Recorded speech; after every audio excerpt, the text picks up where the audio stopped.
Hello class, good morning. कल class 10th maths में हम लोगों ने डिस्कस किया था संख्याओं के बारे में बेटा, ठीक है। संख्याओं के बारे में हम लोगों ने पढ़ा था कि संख्याएं आपकी दो टाइप्स की होती हैं, दो प्रकार की होती हैं, वास्तविक संख्याएं और काल्पनिक संख्याएं, ठीक है। वास्तविक संख्याओं में हमने इसके पार्ट्स पढ़े थे कल कि वास्तविक संख्याओं में कौन कौन से पार्ट्स होते हैं। वास्तविक संख्याओं में आते हैं आपकी पूर्ण संख्याएँ और प्राकृतिक संख्याएँ और परिमेय संख्याएं और अपरिमेय संख्याएं, ठीक है। आज हम थोड़ा परिमेय संख्याओं के बारे में फिर से डिस्कस करेंगे, ठीक। ध्यान से समझेंगे इसको, परिमेय संख्या के बारे में, ठीक है। बहुत बेसिक चीज़ें हैं परिमेय संख्या, ठीक है। परिमेय संख्या, सबसे पहली बात तो परिमेय संख्या को इंग्लिश में बोलते हैं रैशनल नंबर। रैशनल नंबर,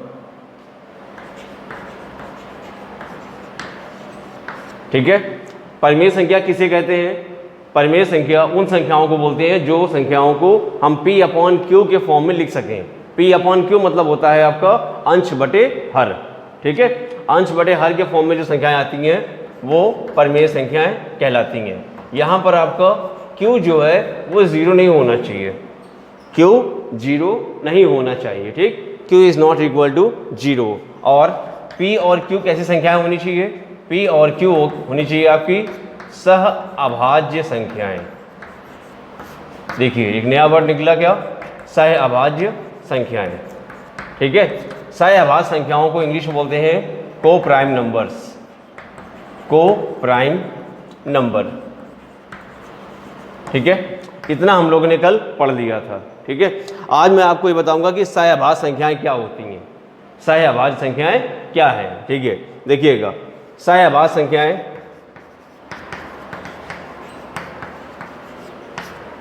सह अभाज्य संख्याएं ऐसी दो संख्याएं जिनका अगर हम फैक्टर करें, ऐसी दो संख्याएं जिनका अगर हम फैक्टर करें तो फैक्टर में जो हमारा कॉमन फैक्टर निकलता है वो केवल एक निकलना चाहिए, बस एक, यानी कि 1 के अलावा कोई भी कॉमन फैक्टर ना निकले। तो ऐसी संख्याओं को हम बोलते हैं सह अभाज्य संख्याएं, ठीक है।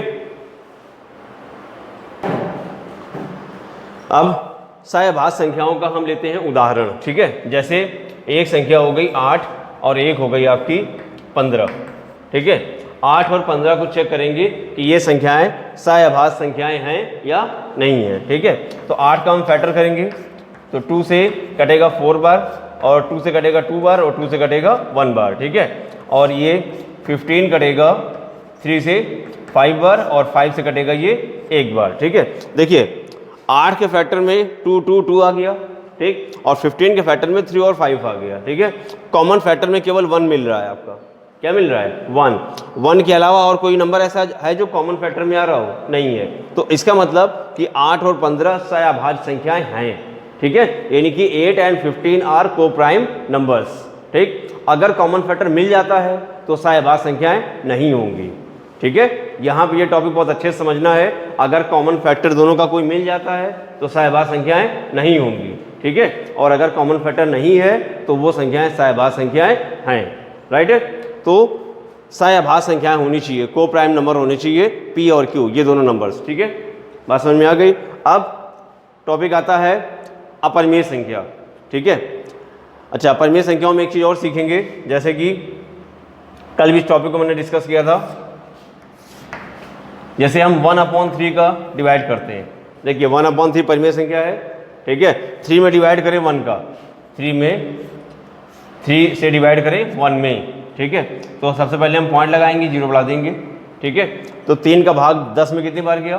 3 बार गया, 3 तिहाई 9, ठीक। 1 बच गया, ठीक। पॉइंट लग चुका है तो अब हम क्या करेंगे? 0 बढ़ाते चले जाएंगे, ठीक है।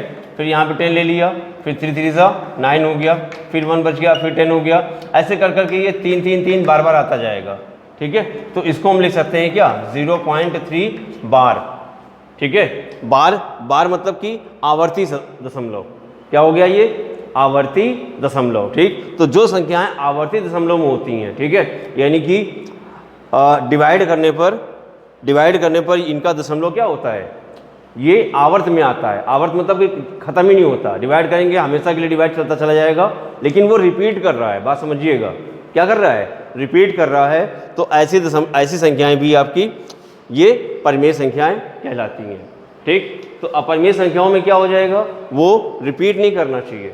ठीक है, नॉन रिपीटिंग होती है और नॉन रिकरिंग नंबर्स होते हैं। ठीक है, वो संख्याएं कहलाती हैं अभाज्य संख्याएं। अब देखिए परिमेय संख्या हो गया, इसके बाद हो गया आपका अपरिमेय संख्या। अपरिमेय संख्या का टॉपिक डिस्कस करेंगे।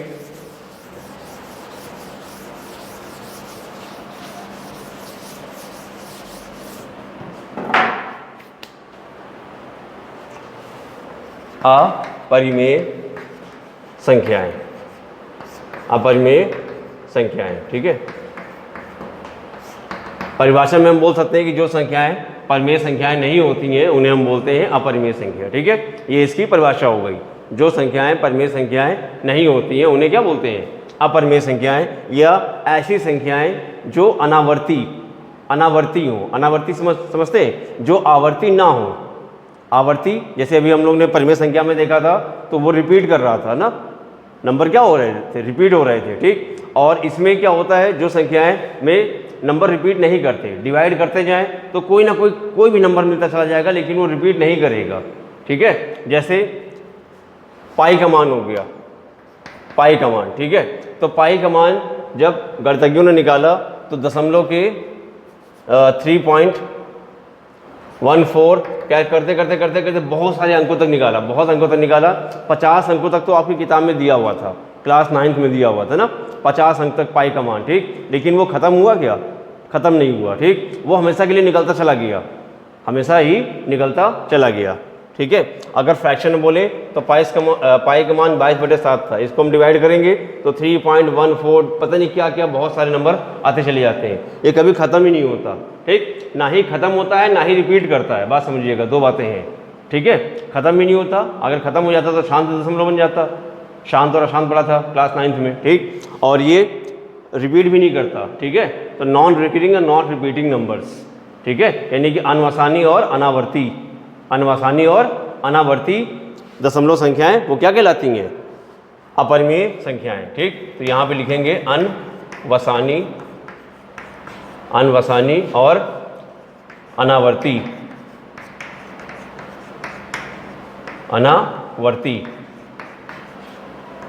जो संख्याएं अनवसानी और अनावर्ती होती हैं उनको हम बोलते हैं क्या, अपरिमेय संख्याएं। ठीक है, जैसे कि आपका पाई हो गया। ठीक, और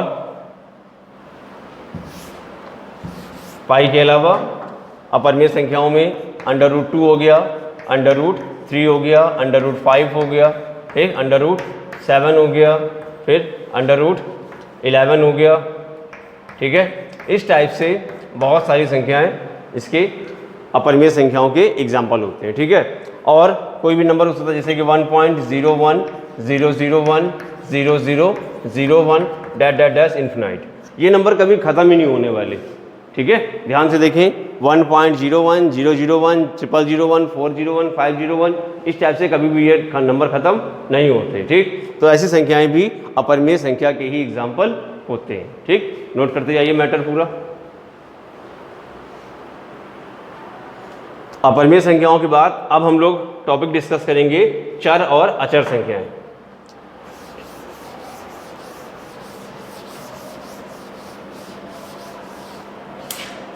चर क्या होता है और अचर राशियां क्या होती हैं, चर और अचर।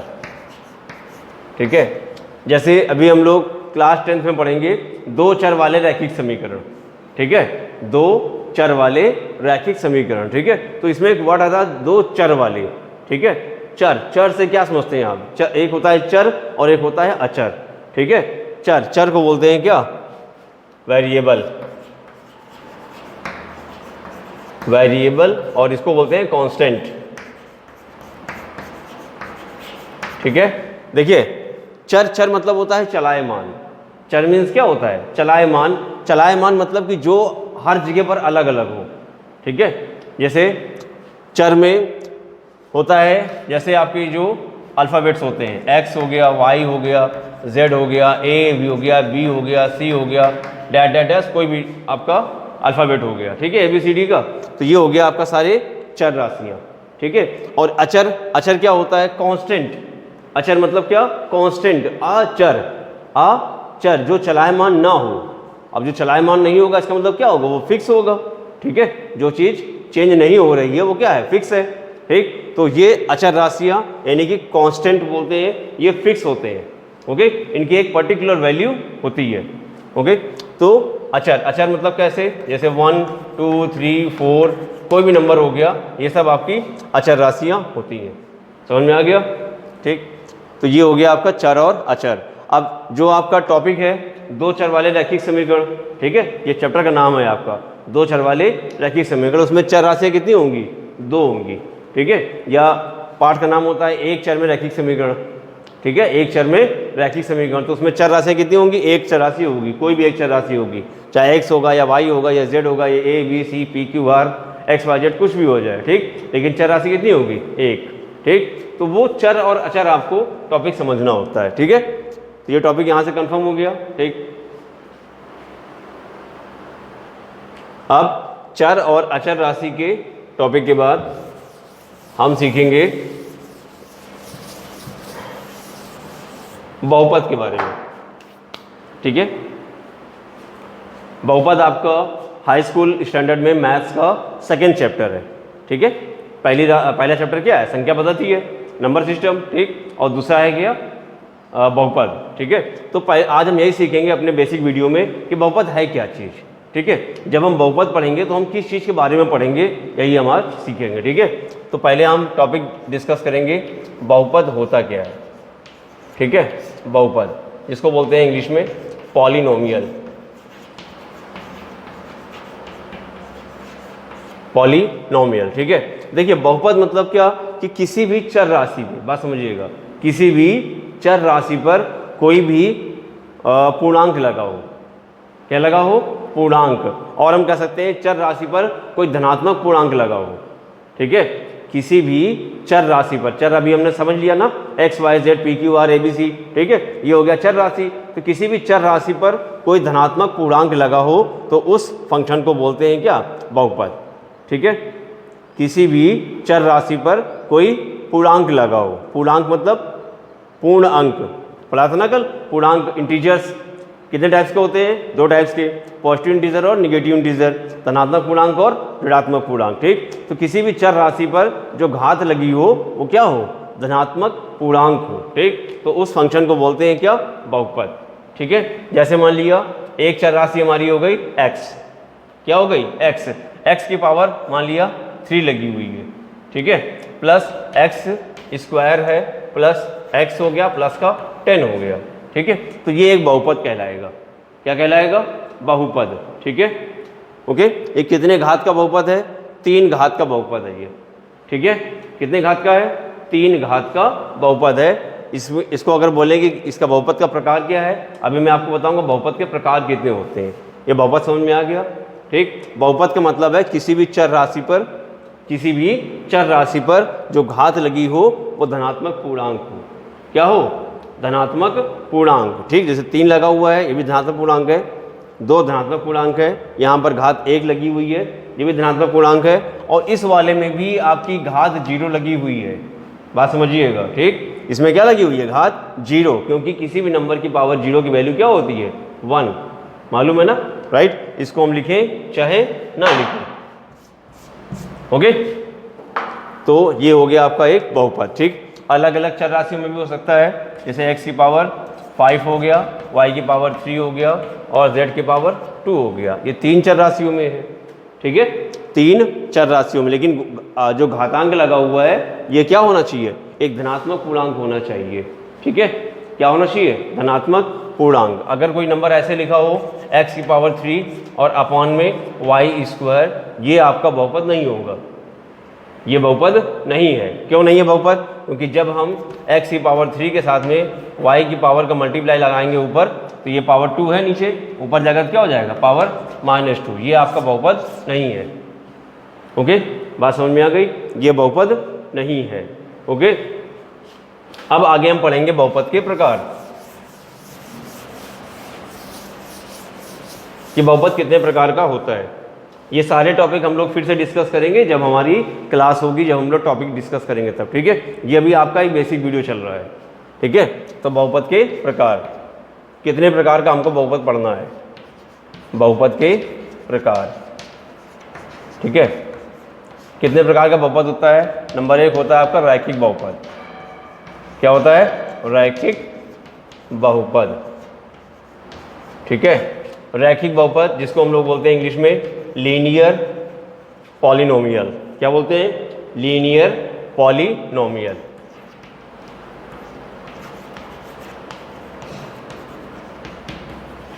ठीक। और सेकंड इसका टाइप होता है द्विघाती बहुपद। द्विघाती बहुपद जिसको बोलते हैं बेटा इंग्लिश में क्वाड्रेटिक पॉलिनोमियल।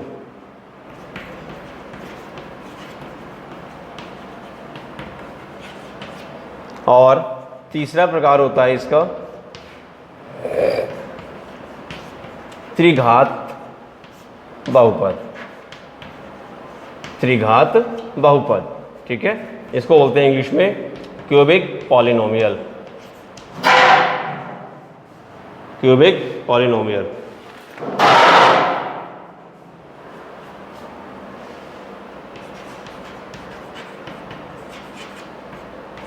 ओके, तो ये आपके 3 प्रकार के हो गए। पहला हो गया आपका लीनियर पॉलिनोमियल यानी कि रैखिक बहुपद, ठीक। द्विघाती बहुपद क्वाड्रेटिक पॉलिनोमियल, और त्रिघात बहुपद यानी कि क्यूबिक पॉलिनोमियल, ठीक है। क्या होते हैं ये तीनों? लीनियर पॉलिनोमियल में जो चर राशि होती है, चर राशि, उसकी अधिकतम घात 1 होगी, ठीक है। अधिकतम घात कितनी होगी? 1। जैसे कि x हो गया, x, ठीक है, प्लस का 5, x + 5 हो गया, ठीक है। इसमें देखो चर राशि x है, ठीक है, इसकी अधिकतम घात कितनी है? 1। बात समझ में आ गया, ठीक है। और क्वाड्रेटिक पॉलिनोमियल यानी कि द्विघाती बहुपद, नाम से मालूम चल रहा है द्विघाती यानी कि अधिकतम घात कितनी लगी होनी चाहिए? 2 लगी होनी चाहिए, राइट है। इसका एग्जाम्पल हो गया जैसे x² प्लस का 5x और प्लस का 10, कोई भी हो सकता है नंबर, ठीक है, राइट। यहाँ पर हमको 2 चीज़ें समझनी है। सबसे पहली चीज़ कि जो चर राशि है, चर राशि, इस पे घात लगी होनी चाहिए, ठीक। और अधिकतम घात कितनी लगी होनी चाहिए? 2 लगी होनी चाहिए, ठीक। तभी ये आपका आएगा द्विघाती बहुपद यानी कि क्वाड्रेटिक पॉलिनोमियल। समझ में आ गया? अब ऐसे ही जनरल है कि त्रिघात बहुपद में अधिकतम घात कितनी निकलेगी? 3 निकलेगी, ठीक है। चलिए इसको समझ लीजिए अच्छे से।